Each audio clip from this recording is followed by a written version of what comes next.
Hay eventos del pasado, ¿cierto? Que nunca quisiéramos olvidar. Y la razón es porque muchas de las veces esos eventos nos hicieron sentir muy bien. Tal vez porque trajeron felicidad y paz a nuestras vidas. Tal vez porque obtuvimos un logro producto de grandes esfuerzos y dedicación. Tal vez nos recuerdan a una persona a la cual amamos. O simplemente porque marcaron nuestras vidas de manera positiva. Pero también hay otros eventos que queremos olvidar, ¿cierto? Que deseamos que nunca hubieran pasado, eventos que no nos hicieron sentir bien, que nos trajeron tristeza y caos, donde hubo algún fracaso que nos recuerda a personas tal vez que nunca hubiéramos deseado no haber conocido, eventos que marcaron nuestra vida, pero para mal. Lo que es cierto es que no importa cuánto nos esforcemos en recordar o en intentar de borrar de nuestras mentes esos eventos, siempre habrá algo que nunca podremos recordar o que nunca podremos borrar. Lo que nos ayuda a recordar y demostrar que no somos Dios. Pero en el caso de Dios, las cosas no son así. Él recuerda todos nuestros eventos, desde el momento en el que inició el cosmos, en que Él creó el cosmos, hasta la última de sus obras. Él la recuerda. Y no solo no olvida sus eventos, sino que tampoco olvida los eventos y obras de aquellos que fueron creados a su imagen y semejanza. Él conoce el más profundo de tus pensamientos. Él recuerda tanto la obra más buena que has hecho en tu vida como la obra más mala y perversa que has hecho. Y esto nos debería de alegrar, ya que si Dios es un Dios justo, Él dará la justa retribución a todas nuestras obras, ya sean buenas o malas, para demostrar su carácter y soberanía sobre nuestras vidas. Si Él es justo, como la Biblia dice que es, y existe algún acto injusto cometido por sus criaturas, queremos que ese acto tenga su justa retribución y que no sea olvidado por Dios. Y si Dios es Dios y Él es un Dios bueno, entonces por naturaleza tiene que odiar lo malo y dar un pago justo al que hace lo malo. Iglesia, en nuestro texto de Amós de esta mañana, veremos precisamente este tema de la verdad que es Dios y de la necesidad de su naturaleza y de su carácter, donde Dios recuerda nuestras obras de injusticia, como dice el título de mi sermón. Dios recuerda nuestras obras de injusticia. Iglesia, escúchame bien, el problema más grande que tú y yo tenemos al haber sido creados a la imagen de Dios es que el Dios que nos creó no sufre enfermedades como el Alzheimer o la demencia, sino por el contrario, su mente es infinita y tan lúcida y grande que recuerda cada detalle y acto y evento de tu vida, de forma que juzgará todo eso a la luz de la expectativa que Él tiene sobre tu persona cuando te creó a su imagen y semejanza. La predicación de hoy tiene 3 énfasis que refuerzan esta idea de que Dios recuerda todo lo que hemos hecho desde el momento en que fuimos concebidos en el vientre de nuestra madre hasta el día de hoy. Y de las consecuencias que trae como resultado esa realidad sobre nuestras vidas. Así que, si estás conmigo, abre tu Biblia y acompáñame al capítulo 8 del libro de Amós.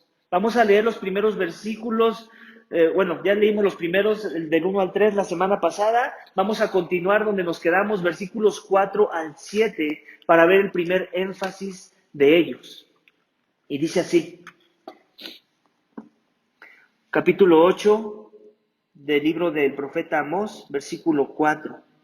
Oíd esto, los que pisoteáis a los menesterosos, y queréis exterminar a los pobres de la tierra, diciendo, ¿cuándo pasará la luna nueva para vender el grano y el día de reposo para abrir el mercado de trigo?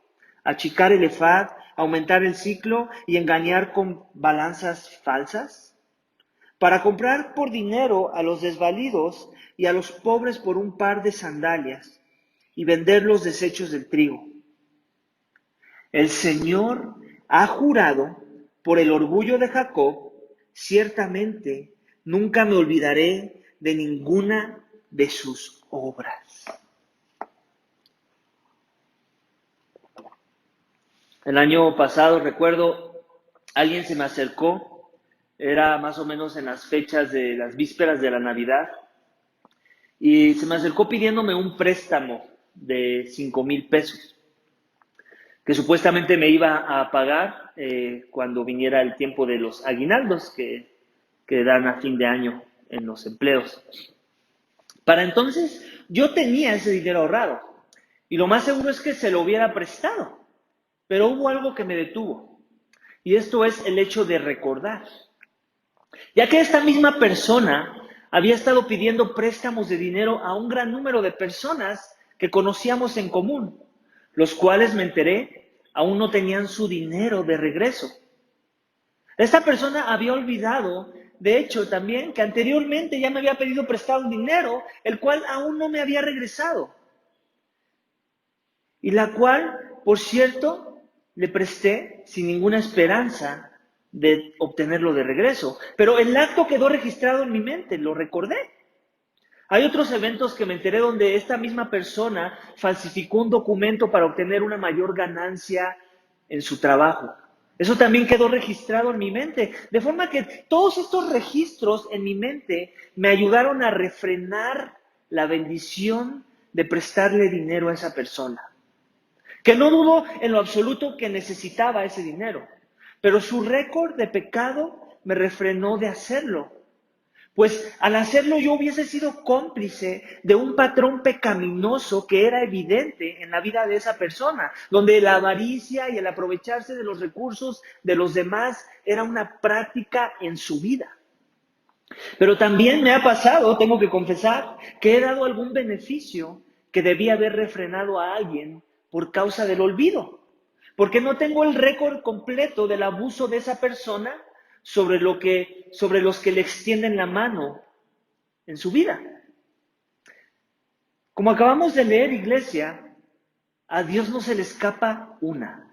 En versículo 1 está llamando nuevamente a Israel a escuchar su voz. Está haciendo otra vez un llamado de oír, de escuchar su voz. Después de haber dictado juicio, como hemos estado viendo en los capítulos anteriores ya varias veces, Dios escucha a la iglesia. Te quiero confesar algo. Mientras yo sigo preparando textos conforme vamos avanzando en Amós, yo a veces me siento ya abrumado. Yo digo, me gustaría que cambiara un poco el tema. Ya me gustaría que no fuera tan cargado este tema del juicio que Dios trae en contra de los que no obedecen su voluntad. Y esa es mi tentación, a suavizar las cosas. En mi mente me juzgo a mí mismo, soy muy centrado en lo que pudieran pensar de mi predicación y yo digo, Señor, ya hay que bajarle, ¿no? Ya como que la gente va a decir que parezco disco rayado con mi predicación. Y tengo esa tentación de querer minimizar un poco, de querer suavizar un poco las palabras del texto para que mi audiencia, en este caso una audiencia virtual, ya no se sienta tan ofendida. Pero después Dios me recuerda, Omar, acuérdate que tú eres el mesero y yo soy el chef. Y yo quiero seguir acumulando peso de juicio que vendrá sobre Israel. Y quiero que ese mismo principio del juicio que yo traigo por la desobediencia también se quede grabado en la audiencia de tus días, Omar. Así que Dios quiere recordarles nuevamente del porqué de la necesidad del juicio en sus vidas al pueblo de Israel, de forma que trae a la atención sus actos de injusticia nuevamente para hacerles ver que lejos de derramar bendición Dios sobre sus vidas, va a derramar maldición. Pues se encontraron con un Dios que tiene muy buena memoria y nos lo expresa en versículo 7 de los versículos que acabamos de leer, donde les dice esto, les dice, ciertamente nunca me olvidaré de ninguna de sus obras. Dios tiene muy buena memoria, iglesia. ¿Por qué? Porque Él va haciendo una recolección de eventos y de sucesos, como lo vemos en versículo 4, les dice, los que pisoteáis a los menesterosos. ¿Quiénes son los menesterosos? Los que tienen menos, los que apenas si tienen, los que viven al día, los que no tienen ahorros. Y queréis exterminar a los pobres de la tierra. ¿Cómo? Les dice, ¿cómo? No dice el texto, pero yo agregaría esta palabra, ¿cómo? Diciendo esto, ¿cuándo pasará la luna nueva para vender el grano y el día de reposo para abrir el mercado de trigo? ¿Te das cuenta la actitud de estos religiosos de élite de Israel que abusaban de su propio pueblo, que abusaban del débil, del necesitado? Quieren cumplir con las reglas religiosas, ¿no? En donde ellos mismos se refrenan de estar haciendo comercio supuestamente para cumplir la ley de Dios y estar bien con Dios. Pero ya también quieren que se acaben, ya cumplí, ya le puse palomita a ese evento, ya quiero regresar a mis andadas, es lo que están diciendo. Ya que se acabe esta celebración. ¿Cuándo va a pasar? Para que yo pueda vender el grano que vendo con mucha deshonestidad. ¿Cuándo pasará el día de reposo para ya abrir mis negocios, mi mercado de trigo? Dice el texto. Achicar el efad. El efad es una medida, ahora sí que valga la redundancia, una medida de medición que ellos usaban en su contexto, así como nosotros usamos el gramo o el kilo. Achicarlo, como queriendo decir, quitándole algunos gramos al efad, ¿no? Para que no nos dé el peso de la cantidad que debería estar marcando según ese estándar.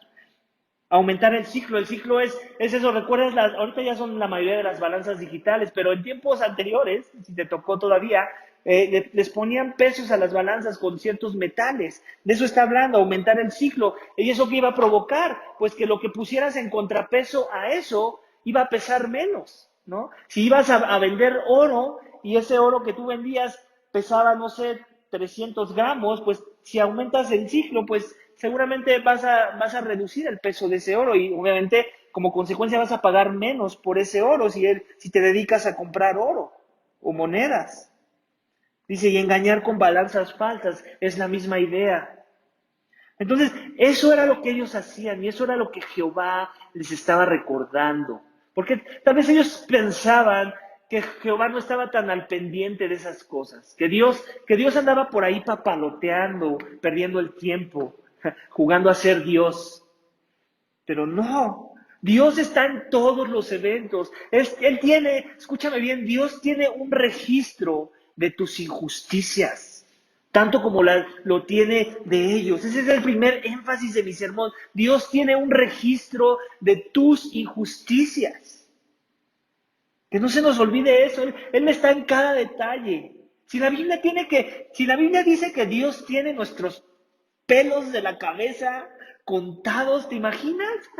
¿Te imaginas el detalle de la atención que Dios tiene sobre sus criaturas? Si eso hace con tus pelos, ¿cuánto más no lo va a hacer con tus obras, con tus pensamientos, con tus deseos? Él lo sabe, no lo puedes engañar. Él tiene un registro de tus injusticias, tenlo por seguro.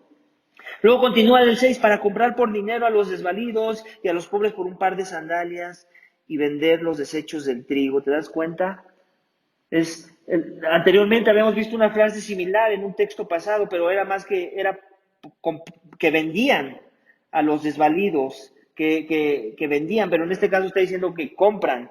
O sea, está haciendo la misma alusión al evento, por decirlo así, porque son tan culpables los que compran como los que venden, ¿no? Es como decir, hey, yo estoy metido en este negocio y yo sé que la mercancía que vendo es robada, pero yo no la robé, yo solamente la vendo, al que la robó, el que me la vendió a mí fue el que la robó, yo nada más vendo lo robado, o sea, es algo así parecido, ¿no? Como que estaba tan torcida ya la cosmovisión de justicia del pueblo que Jehová tiene que traer a la atención los dos aspectos, el comprar y el vender al desvalido. El problema es hacerle eso a un desvalido, a un pobre, a alguien que no tiene recursos, a alguien que está siendo tomado por ventaja por los ventajosos.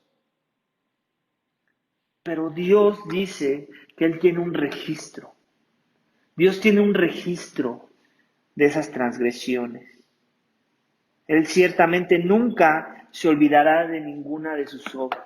Escúchame bien. Cuando estaba yo preparando el texto, estaba pensando, ¿y cómo esto? Obviamente sabemos que hay corrupción en nuestra sociedad también, ¿no? Sin embargo, yo estaba pensando, ¿cómo esto aplica de forma muy natural en el contexto en el que nos encontramos? Y después se me vino a la mente, ¿adivina qué? Esta pandemia, donde aún nuestros domingos que orábamos hace un momento, que ya nos anhelamos, que regresar, ¿no? Y esas son cosas buenas, que ya acabara la pandemia y que ya pudiéramos regresar. Pero yo me hago esta pregunta, ¿cuántos están queriendo regresar a su normalidad, por decirlo así?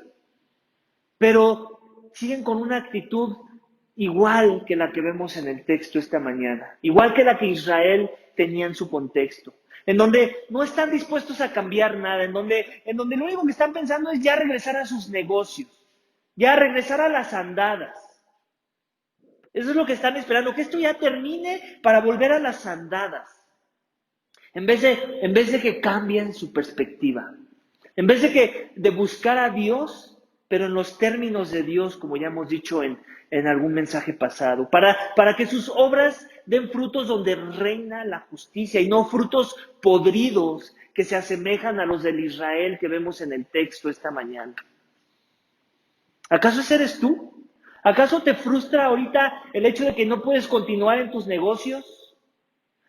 Y lejos de estar pensando, ¿por qué Dios me tiene en esta cuarentena? Tal vez quiere ponerse a cuentas conmigo, quiere que yo me ponga a cuentas con Él, quiere que cambie algunos patrones pecaminosos de vida, quiere que dedique más mi vida en devoción a las cosas que son de primera importancia.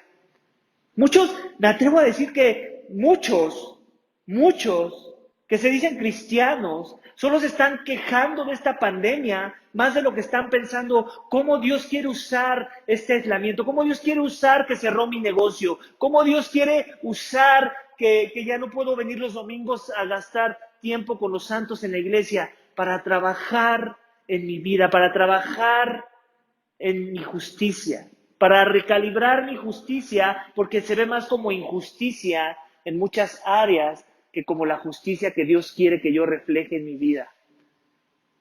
Es una tristeza si eso sucede. Es una tristeza si regresamos de esta pandemia y regresamos a nuestras iglesias y las cosas siguen igual. Eso sí me va a hacer llorar. Eso sí nos debería hacer llorar a los que estamos buscando que el reino de Dios avance en esta tierra, que se haga su voluntad en la tierra como se hace en los cielos. Si las cosas regresan a la normalidad, si los corazones no han sido transformados, si las vidas no están buscando más y más la santidad, producto de todo lo que nos quitó Dios por el momento, para recapacitar, para recalibrar, para alinear nuestras mentes. Eso es la peor de las pandemias. Amén. Vamos a continuar la lectura, iglesia. Versículos 8 al 10.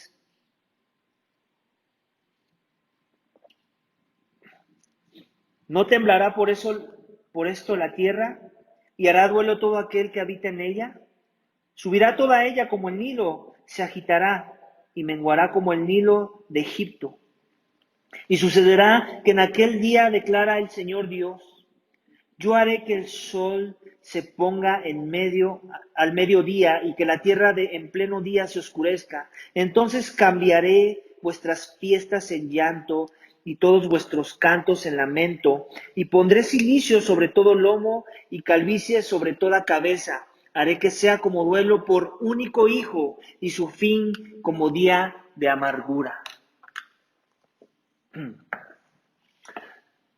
¿Cierto o no? Los mexicanos somos conocidos y aún me atrevo a decir internacionalmente por muchas cosas, tanto buenas como malas. Pero entre las malas podemos mencionar, bueno, malas y buenas, ¿no? Porque a veces llevamos a la exageración el gozo del ser fiesteros, ¿no? Y hacemos más fiestas de las que deberíamos, ¿no? Entonces, somos conocidos por ser fiesteros, ¿cierto? También nos gusta la bulla, el relajo, somos conocidos por eso, por ser alegres.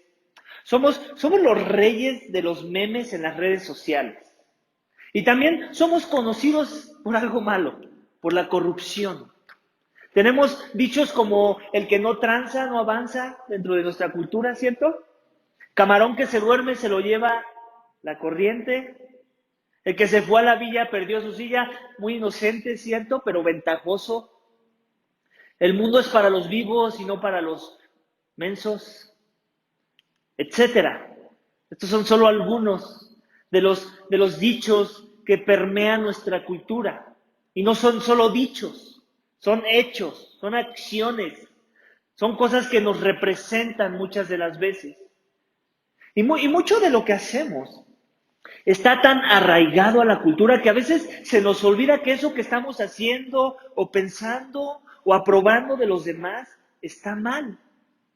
Y esto se agrava aún más en una cultura que ha sacado a Dios de sus vidas. Una cultura que cuando nos golpea algún desastre natural, se lo atribuimos a la madre tierra y no al autor de las calamidades que es Dios. Una cultura que en vez de cambiar sus fiestas en llanto por causa de nuestro pecado, seguimos pensando en vivir la vida separados de Dios, culpándolo de todas nuestras desgracias.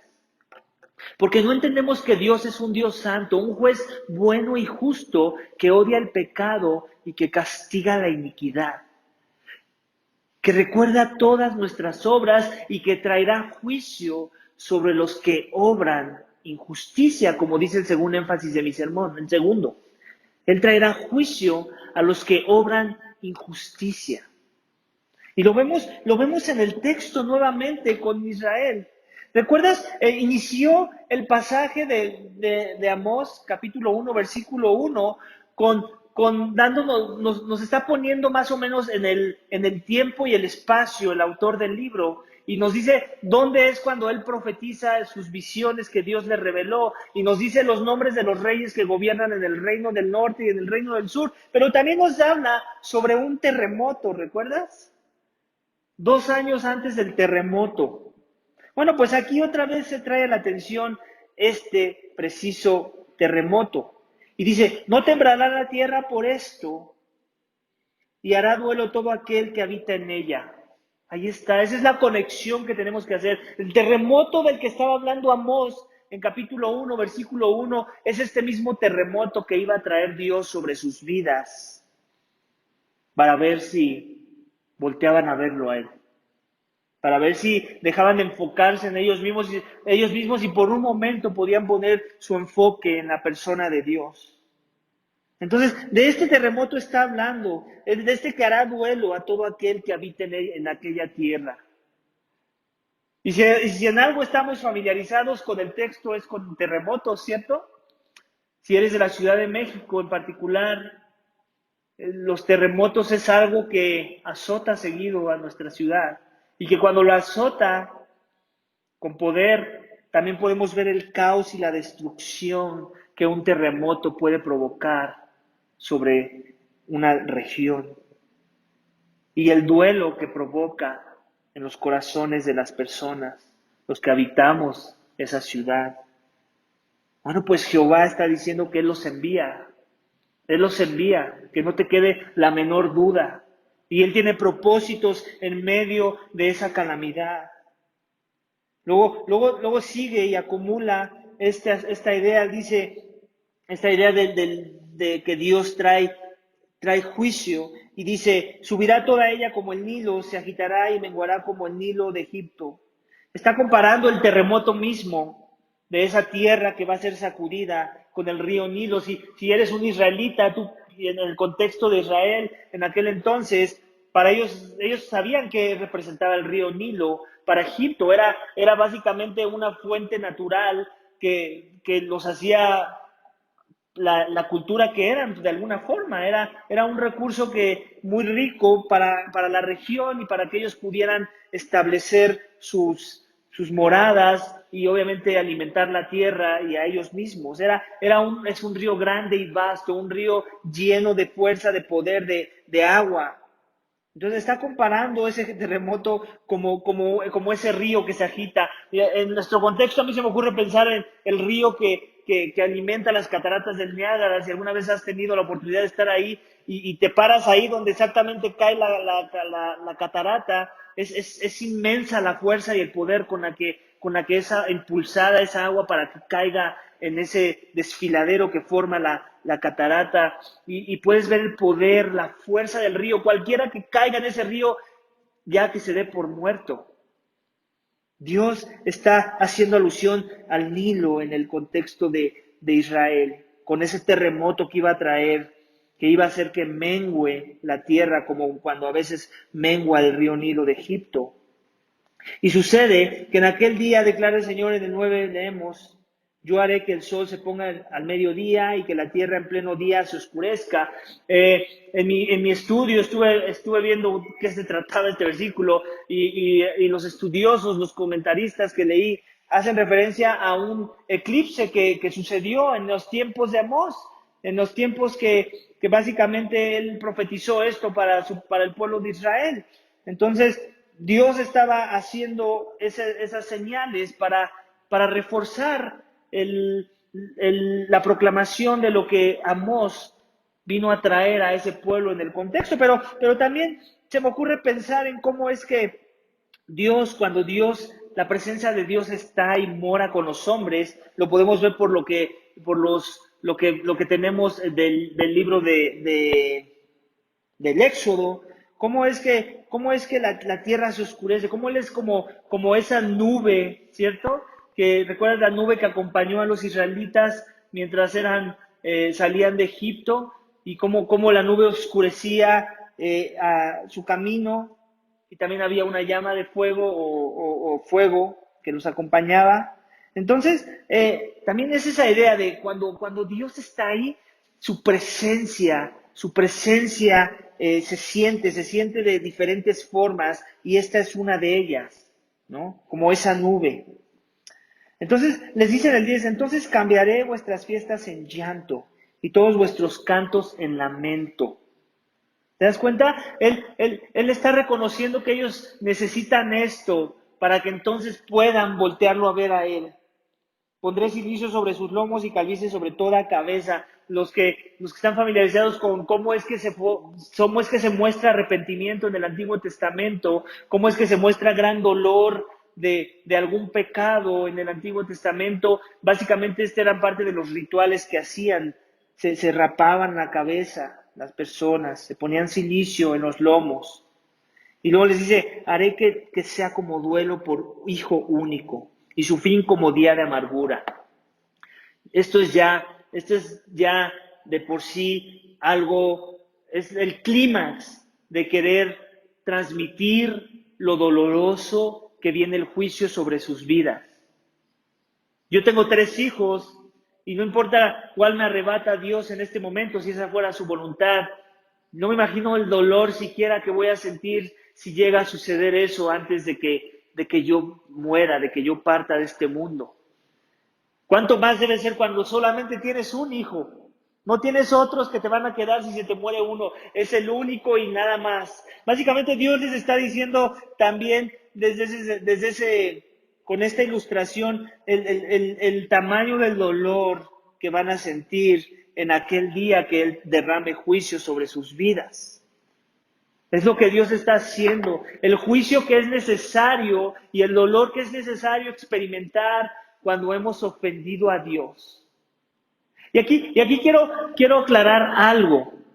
Últimamente, Dios no es un tirano. Dios es justo. Y el juicio que Él trae es justo por causa de nuestro pecado. Dios tiene que juzgar el pecado con severidad, porque el pecado no es cualquier cosa que nada más ofende a nuestro prójimo. El pecado es horrible, es horrendo, es genocida. El pecado fue lo que hizo que la creación estuviera agonizando como la vemos en este momento. El pecado fue el que provocó muchos de los males que experimentamos hoy en nuestro día. Dios tiene que castigar el pecado. Él tiene que ser justo con sus juicios. Si Él es amoroso, si Él es en verdad un Dios bueno y justo, tiene que castigarlo con esa severidad. Necesitamos que Él castigue el pecado si es un Dios bueno. Pero también es un Dios amoroso y misericordioso, ¿cierto?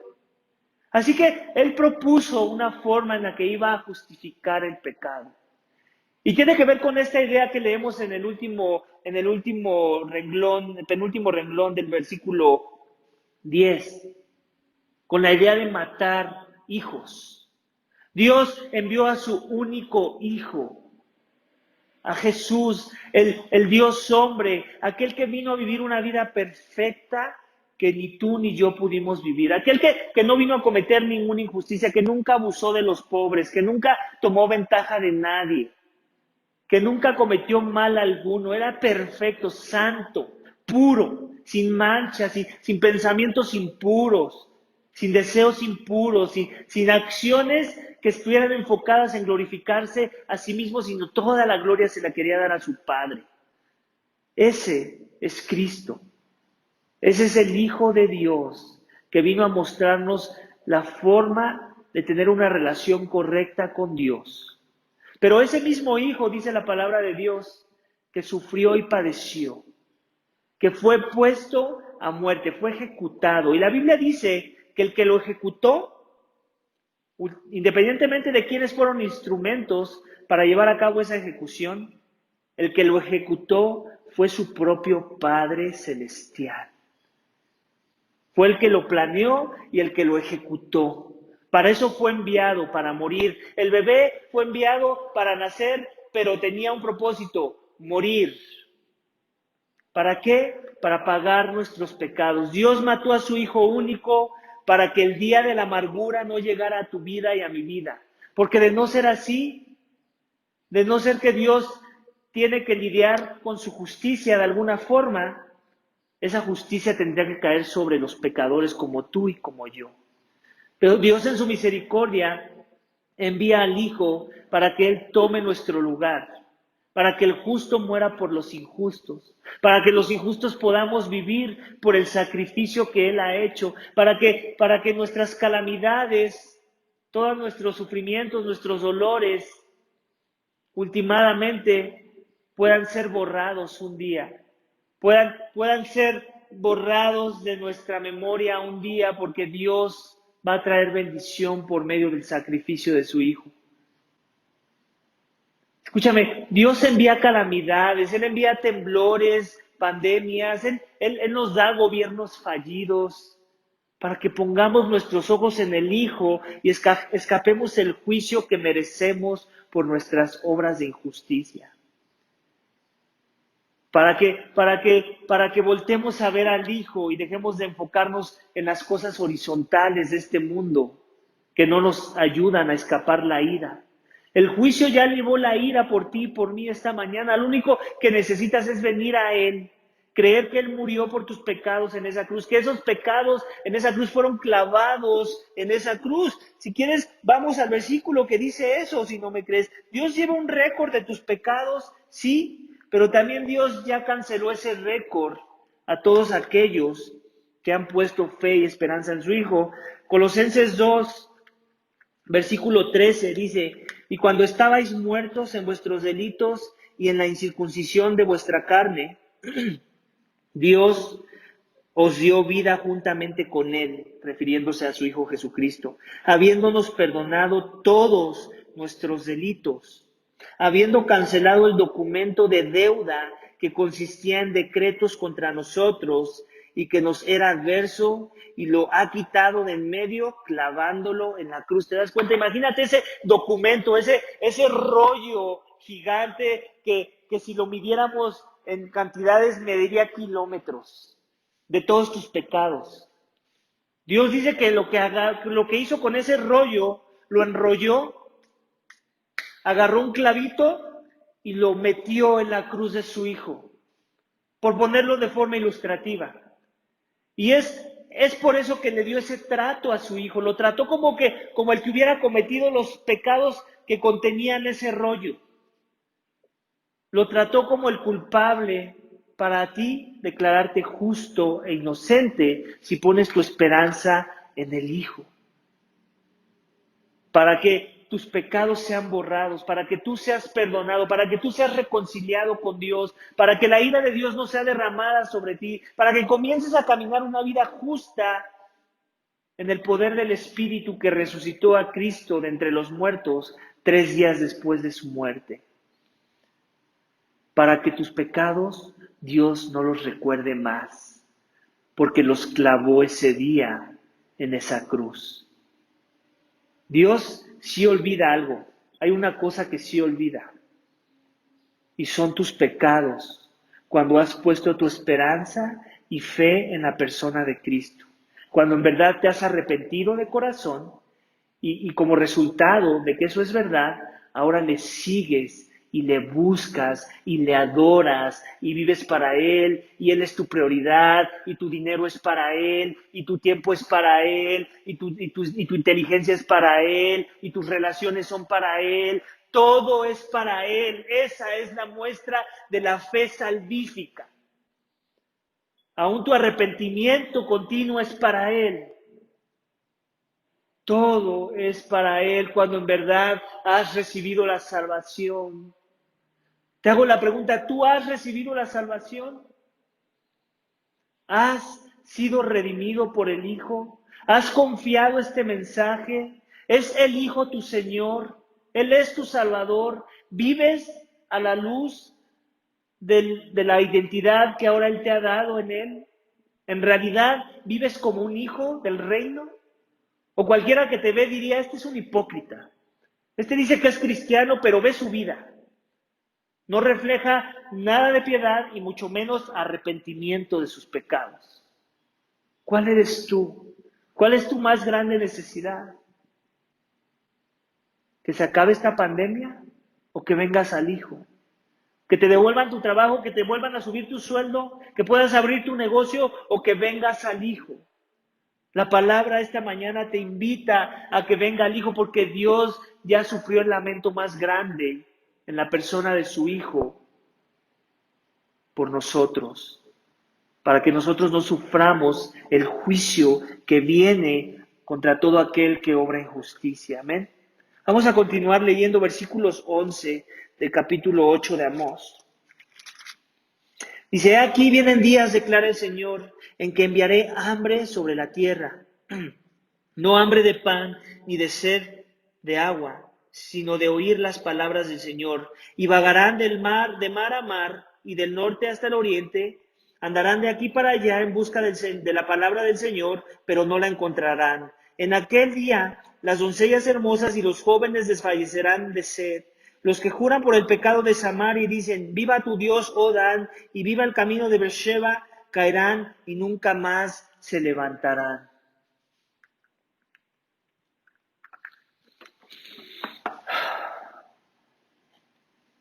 Todos conocemos el dicho, ¿cierto? Hoy que me metí mucho a los dichos. Uno no sabe lo que tiene hasta que lo pierde. Lo usamos cuando alguien no nos valora o no hemos valorado a alguien. O cuando lo que ofrecimos no es valorado o no valoramos lo que nos ofrecieron. O cuando no se valora algo que hicimos por alguien o viceversa. El peor de los juicios que Dios puede traer, escúchame bien esta mañana, el peor de los juicios que Dios puede traer a un individuo es que Él retire de nosotros su palabra, que es la que trae vida a las almas. Cuando las calamidades físicas ya no son suficientes para que volteemos a verle a Él y le adoremos como Él es digno, esta es su última instancia, antes de que llegue la destrucción de nuestras almas. Y esto es lo que vemos aquí en el texto. Está diciendo, vienen días, declara el Señor, en que enviaré hambre en la tierra. Y quiero usar esa imagen de lo horrible que es la hambruna para transferirla a algo más horrible y horrendo. Una hambre que no tiene nada que ver con meterse pan a la boca o agua para saciar la sed. El hambre es esta, de oír las palabras del Señor. ¡Wow! Esa es un hambre de la que todos deberíamos de desfallecer con terror. Que Dios retire su gracia al retirar su palabra de nuestras vidas. Dice, y vagarán de mar a mar y de norte a oriente, andarán de aquí a allá buscando la palabra del Señor, pero no la encontrarán. ¿Te das cuenta? Los que no valoraron, los que desecharon en su momento la más grande de las bendiciones, los que no entendieron hasta que lo perdieron. Ahora sí lo iban a estar buscando, les está diciendo. Van a estar vagando de mar a mar. ¿Te das cuenta? La extensión, la magnitud. Van a estarla buscando y no la encontrarán. Al final dice, los que juran por el pecado de Samaria y dicen, viva tu Dios, oh Dan. Dan era de las tribus de Israel, era la que estaba localizada más al norte de la región. Y Beersheba era este centro de reunión donde hacían sus peregrinajes, en el cual también ellos tenían una tradición de visitar año con año, y este lugar es la parte más sur de la región de las 12 tribus de Israel, o de las 10 que apostataron. Entonces, de forma está haciendo esa alusión de que toda la nación iba a ser desolada con este tipo de juicio, donde Dios iba a callar, Él iba a refrenar su revelación divina de sus vidas. Ese es el peor de los juicios, cuando Él retira la revelación divina, como dice el tercer énfasis de mi sermón. Él retirará la revelación divina cuando no vea arrepentimiento correcto en los corazones de los hombres.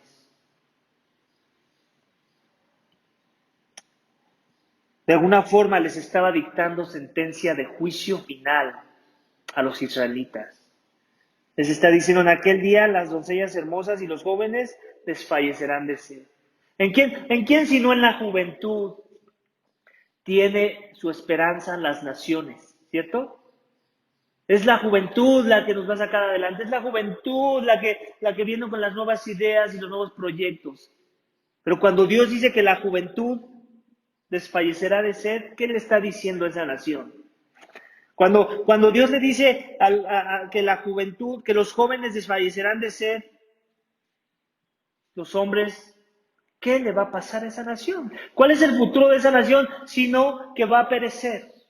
Es lo que les está diciendo, ustedes van a perecer, ustedes que juran a un Dios que no soy yo, a un Dios que se inventaron sus mentes, a un Dios que les conviene y que aprueba de sus iniquidades, pero no al Dios de la Biblia, no al Dios que los sacó de Israel. Y así somos también nosotros, iglesia. Así somos también nosotros. Las iglesias están llenas de esos dioses falsos de los que está juzgando Jehová a su pueblo Israel en el contexto del profeta Amós. Mira lo que dice 2 de Timoteo 3, versículos 2 al 4. Dice, porque los hombres, hablando de los últimos días, dice, porque los hombres serán amadores de sí mismos, avaros, jactanciosos, soberbios, blasfemos, desobedientes a los padres, ingratos, irreverentes, sin amor, implacables, calumniadores, desenfrenados, salvajes, aborrecedores de lo bueno, traidores, impetuosos, envanecidos, amadores de los placeres en vez de amadores de Dios. ¿Te das cuenta? Las cosas no han cambiado. No importa cuántos juicios traiga Dios sobre la tierra, los corazones siguen endurecidos. Y lo único que puede ablandar un corazón que tiene este perfil es la obra redentora de Cristo Jesús. La salvación que Él promete y que trae transformación de todas estas cosas. ¿Por qué? Porque ya no buscamos a Dios según nuestros propios placeres, sino que buscamos ahora a Dios en verdad. Aquí en el texto de versículo 4 dice, amadores de los placeres en vez de amadores de Dios. Buscamos nuestros propios placeres cuando no tenemos a Dios. Buscamos lo nuestro. Queremos lo que nos conviene. Dios está diciendo, esos días se han acabado. Ya llegó la luz del mundo, el que alumbra las tinieblas. ¿Para qué? Para que muramos a estas cosas. Pero también sabemos que existen esas cosas. Hay iglesias que celebran estas cosas. Hay falsos maestros que se caracterizan por estas cosas. Estamos en los días últimos, tiempos difíciles. ¿Por qué? Porque la gente ha dejado de buscar a Dios, porque la gente piensa que Dios no ve sus obras, porque la gente subestima la justicia de Dios y piensan que no es tan justo y que más bien aprueba de sus injusticias. En Apocalipsis 9, versículos 5 y 6, dice esto: no se les permitió matar a nadie, hablando del juicio final, del juicio último, donde Dios ya removió todo medio de gracia para que podamos ser salvos. Dice, no se les permitió matar a nadie, sino atormentarlos por 5 meses. ¿A quiénes? A los que no han doblado su rodilla. Y su tormento era como el tormento de un escorpión cuando pica al hombre. Nunca me ha picado un escorpión, pero he escuchado que es muy doloroso. En aquellos días, los hombres buscarán la muerte y no la hallarán. Y ansiarán morir y la muerte huirá de ellos. ¿Te das cuenta? Dios trae juicio severo, no ha cambiado. El que mató a su propio hijo, el que derramó la ira sobre el hijo, no ha cambiado los términos de justicia. La ira sigue sobre todo aquel que suprime con injusticia la verdad. Y aquellos que no doblen su rodilla y que si todavía viven en el momento, más bien serán resucitados para el día del juicio, los que ya están en sus tumbas y los que todavía no mueran en ese momento van a experimentar también esto. Dice que van a querer morir. Van a querer morir y van a ansiar morir. Los que no buscaron a Dios y su justicia, los que no doblaron su rodilla, los que no confiaron en Jesucristo para su salvación y perdón, van a querer morir cuando venga el juicio final. Dios, escúchame bien, Dios, por su misericordia, todavía no ha removido su palabra. Todavía hay predicadores que predican con fidelidad el mensaje que trae salvación. Pero ya hay muchos que no, y hay muchos que nunca fueron llamados a la predicación, pero predican las cosas que son carnales, que alimentan la carne y por eso llenan estadios. Tienen campuses muchos de ellos. Pero escúchame bien, todavía hay alimento espiritual. Todavía puedes rendirte porque la gracia de Dios todavía está operando con el poder de su palabra. Pero también llegará un día en que Él va a retirar la revelación divina y tu experiencia va a ser esa experiencia de la que acabamos de leer de Apocalipsis. Así que yo te animo a que si aún no has doblado tus rodillas, si aún no has puesto tu esperanza en Cristo y en la cruz, en su obra redentora, en su sacrificio, en la muestra de amor que Él ya nos dio, si aún no le sigues, en verdad, ven a Él, porque el juicio final es severo, es fuerte, y nadie va a escapar de la mira de Dios. Nadie se va a burlar de Él. Él es el que ríe al último, porque Él tiene un récord de nuestras transgresiones. Él nunca olvida nuestros males. Y la única forma en la que eso es verdad es si hemos puesto nuestra esperanza en la cruz. Así que esta mañana, si aún no le conoces, ven a Jesús. Ven a Jesús. Ven a Jesús. Ven a Jesús. Necesitas venir a Jesús. Y si ya le conoces, vive para Jesús. Vive una vida justa, una vida recta, una vida que no refleja lo que acabamos de leer en Timoteo. sino más bien una vida que refleja el carácter de Cristo. Una vida que refleja las bienaventuranzas que leemos en Mateo 5. Una vida donde reconoces que eres pobre de espíritu y por eso estás buscando de Dios. Una vida que reconoce su pecado y por eso lloras. Una vida que le duele el pecado del mundo y por eso lloras y te lamentas. Una vida que busca la justicia. Una vida que está dispuesta a sufrir persecución por el nombre de Jesús. Esa es la vida del que ha confiado en Cristo. Así que vamos a orar, iglesia, para que Dios nos dé la gracia de buscarle en sus términos, para que nos recuerde que Él ve todo lo que hacemos y que cuando queramos obrar, cuando se nos venga el primer pensamiento o tentación, recordemos que Él lo tiene grabado y que Él quiere que esos pensamientos cambien a un mejor pensamiento, que sean honrosos, que glorifiquen su persona, para que abunde la gracia en nuestras vidas y para que la justicia se vea en nuestro actuar, en nuestro vivir. Así que vamos a orar para que Dios nos dé esa gracia de ser ese tipo de iglesia y que todo lo que venga de aquí en adelante no sean cosas que tienen que ser recordadas como cosas malas, sino como cosas que glorifican a Dios. Pero también vamos a orar para que si aún no le conoces, que Dios te salve hoy. No mañana, no cuando acabe la pandemia, no cuando ya tu deseo mundano se cumpla, sino hoy porque ves tu necesidad de este Salvador que no se le escapa ni una para castigar a los que cometen injusticia. Vamos a orar. Padre, te doy gracias. Gracias por esta mañana, por este mensaje. Gracias porque sigues hablando de la justicia. Gracias porque en tu gracia no me permites saltar el capítulo 8 de Amós porque ya hemos hablado mucho de la justicia y de la ira y del juicio que tú traes en contra del que comete injusticia.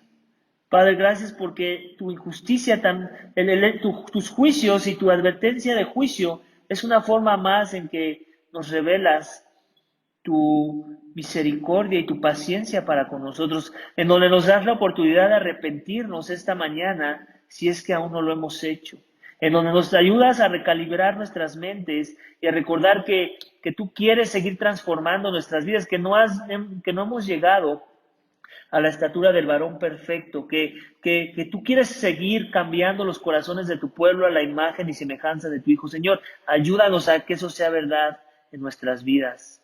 No queremos ser los mismos, queremos ser como tu Hijo, si es que tu Espíritu mora ya en nosotros. Pero también si no somos como el Hijo, si de nosotros se dice más un parecer al que vimos en el texto de Israel, de aquellos que nada más están pensando en que acabe su contexto malo para regresar a las andadas. Señor, ayuda a todo aquel que escucha este mensaje, que no es tu Hijo, y que si es muy honesto reconoce eso, que no es tu Hijo. Sálvalo, Señor, y que vea la magnitud de la ira que viene sobre sus cabezas si no ponen su esperanza en Cristo y se arrepienten por sus pecados y le siguen. Gracias por este tiempo, Señor, y por la bendición que es tu palabra. Ayúdanos, Señor, a regresar mejores personas. Y cuando digo mejores, no digo más buenos, porque el único bueno es Cristo, sino más devotos a tu nombre y a tu persona para gloria de tu nombre. Te lo pedimos y te damos gracias. En el nombre de tu Hijo amado, Cristo Jesús. Amén.